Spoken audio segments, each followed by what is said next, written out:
Bene, buonasera a tutti, siamo qua con Sugar Blue, una delle vere leggende del blues e dell'armonica del blues, per cui siamo estremamente contenti di averlo qua con noi. Hi Sugar, thank you so much for accepting our invitation. Right on, man. So Sugar Blue, where does the name come from? Well, it comes from an old song called the Sugar Blues. Okay. And that's where I got the name. How did you pick up the harp, and who were some of your early influences? I can definitely hear Sonny Boy Williamson and I can hear Junior Wells, but there's also some jazz in it, isn't it? Well, I mean, I've listened to a lot of different music, you know, jazz, blues, rock and roll, some classical even. I mean, you know,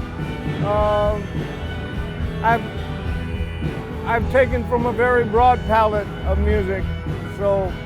You know, some of my favorite harmonica players were Sonny Boy, James Cotton, Yeah. Junior Wells, Big Walter Horton, Sure. Little Walter. You Yeah. know, a lot of the. Can't do without Little Walter. You know, yeah. You've been around for quite some time now, and you started recording back in the 70s, maybe earlier than that, with analog equipment and tapes and balls, and you're still working in the studio these days. Is there a huge difference in the way the recording is done these days with digital devices? Yeah, I mean, you know, a huge difference. There's no more splicing the tape. Yeah.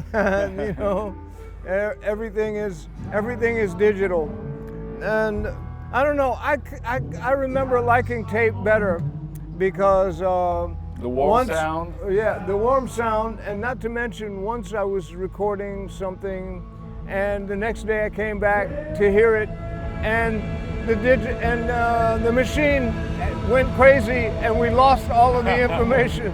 So I was like, I don't want to do digital anymore. But, well, I mean, that's the way you got to do it these days. And what about writing songs? Is technology affecting the feeling in a way or another, or is the blues still about pure raw emotions? No, and technology is not going to change the human heart. Right. Okay? Right. I don't care what you communicate on, your feelings are the same. You know? Right. So you played the harp on several Rolling Stone tunes, most notably on Miss You. How did you get to work in the studio with the Stones? Well, they heard about me from some recordings that I did with Louisiana Red. Okay, yeah. As you were touring with him at the time, yeah. And Roosevelt Sykes as well. And I recorded some stuff in England with him. And the Stones were in France doing some recording. And I ran into somebody, I can't remember the guy's name, and he said, hey man, would you like to record with the Rolling Stones? I said, sure, why not?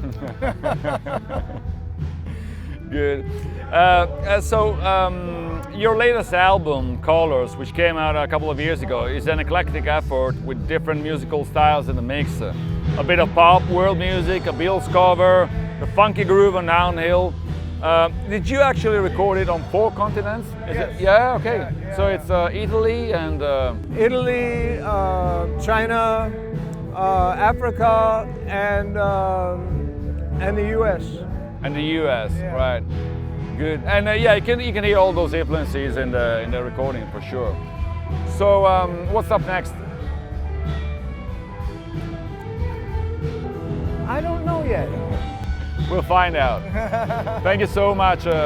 Thank you so much, Blue. It's been a pleasure talking to you. Grazie, grazie a tutti.